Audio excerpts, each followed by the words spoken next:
Oh my gosh.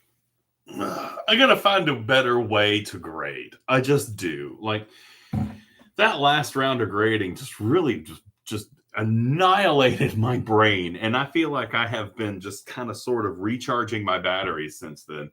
And again, it's nothing wrong with what you guys wrote. What you did was fine. It's just the amount of mental effort it takes for me to actually respond to all your writing with that much detail. It takes a lot of work, and I'm still feeling it. Anyway, Ren and Stimpy today.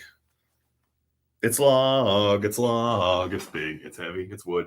Not really too much to work on today. The eco narrative for the 1101 has been working pretty well.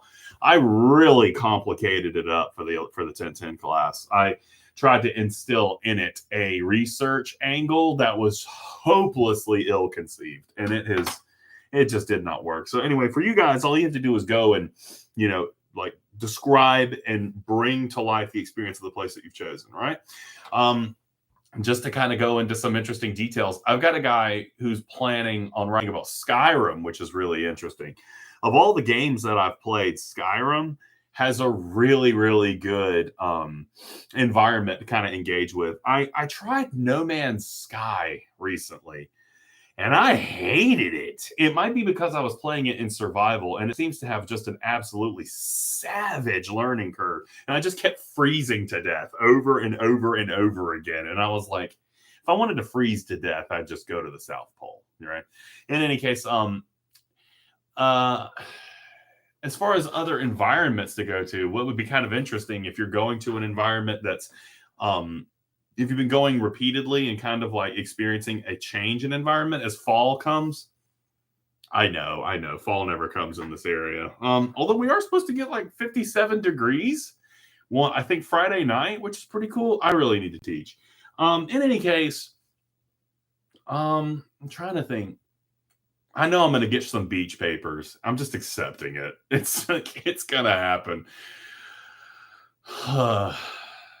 Anyway, for today, all I want you to do is I want you guys to go ahead and try to crank out a page of this thing.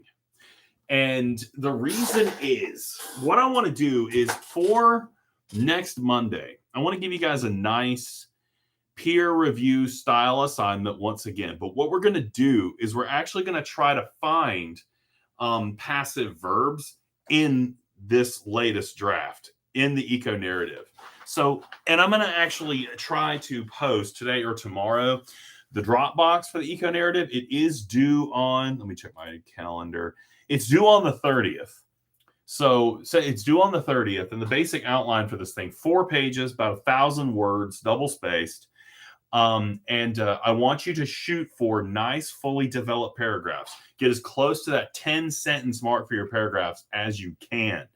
And we're also looking for no more than 3 of these passive verbs in every paragraph. If you go over that, I'm going to start penalizing you for it.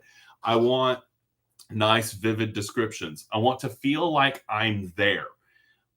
If you go into a whole history lesson just about the place and rehash things that you've heard about it, that's not going to work. I want it to be visceral. I want you to tell me about the actual experience of this place, right? And invoke my senses, take me to this place, right? Now, so what we're going to do is for the first draft, I'm wanting you guys to give me a page, and I want you to relax a little bit on the passive verbs, because what I'm going to ask you to do is go in, post a 1-page draft of the paper. Then you're going to go and reply to at least 2 other people's posts, and you're going to try to find examples of passive verbs, and you're going to try to fix it. You're going to suggest revisions for those passive verb examples. My camera's really blurry all of a sudden. How weird. Do I need to get closer? Is that what I need to do? Do I need to get further back? It's giving me a headache. I see it over on my right-hand side. It's bothering me.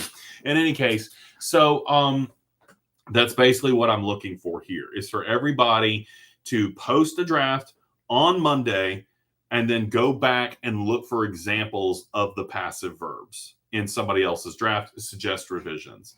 So I kind of gave you a little bit more of an insight of what I want to do next time. And what I might do, and this could be interesting, for the video for Monday, I'm thinking I'm going to go and look at your music reviews, and I'm going to pick out a few examples of passive verbs, because a lot of you guys are still doing that assignment, right?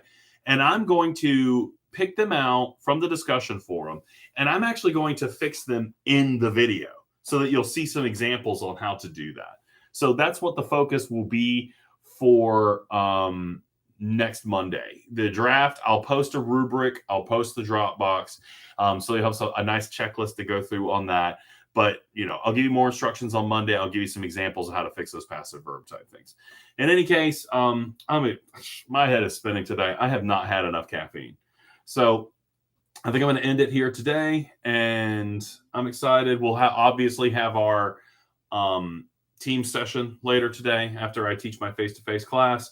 And other than that, I think I'm done. Let's get this eco narrative through so that we can move on to something else. And I look forward to reading those, and I hope things are going well.